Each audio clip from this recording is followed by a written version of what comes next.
Salut tout le monde, j'espère que vous allez bien. Aujourd'hui on se retrouve pour une nouvelle vidéo pour parler de l'actu et aujourd'hui on va parler de la PS6, même si c'est vrai que pour l'instant elle n'est pas sortie, même si c'est vrai que pour l'instant on n'a pas d'infos, mais la chose à prendre en considération c'est que la PS6 risque de coûter très cher, voire peut-être 1000 € et dans cette vidéo, je vais vous expliquer pourquoi. Donc, on se rapproche vraiment d'un prix d'un PC gamer. N'hésitez pas à liker cette vidéo pour me soutenir, pensez bien à vous abonner et on est parti. Alors déjà, la chose qu'il faut savoir, c'est que la PS5 est vendue vers les 500 €, la PS5 Pro est vendue vers les 800 €, ce qui fait que c'est très cher pour un modèle Pro comparé à la PS4 Pro. Et le problème, si on prend l'évolution des prix entre la PS5 Pro et la PS4 Pro, c'est-à-dire que la PS6 et la PS6 Pro devraient être vendu beaucoup plus cher.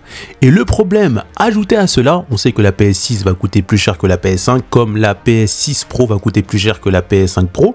Mais le vrai problème, ce sont les taxes imposées par Trump, je crois que c'est à peu près 30%, sur plusieurs pays, notamment comme la France, et donc, à cause de ces taxes, non seulement on va payer la PS6 cher, mais en plus, encore plus cher à cause des taxes de Donald Trump. Autrement dit, à cause de tous ces paramètres, il est possible d'avoir une PS6 à 1000 €, je sais pas si vous arrivez à vous rendre compte, c'est une dinguerie, c'est vraiment quelque chose d'incroyable. Payer une console de salon qui doit être normalement fait pour le grand public, payer ça 1000 €, mais c'est complètement fou. Après ça reste des suppositions, mais on sait que le prix sera plus cher que la PS5, plus la taxe imposée par Trump, à part si ça évolue d'ici là, mais je ne pense guère malheureusement.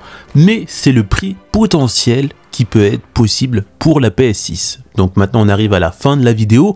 N'hésitez pas à me dire en commentaire si vous êtes prêt potentiellement à payer 1000 € pour une console qui doit être normalement abordable au grand public. Moi, je pense que beaucoup de personnes ne vont pas acheter la PS6 si c'est à ce prix-là. Après, ça se trouve que ça sera peut-être dans les 800 ou 900, mais même à ce prix-là, ça reste extrêmement cher. Donc dites-moi ce que vous pensez de cette vidéo en commentaire et on se retrouve pour une prochaine vidéo. A plus!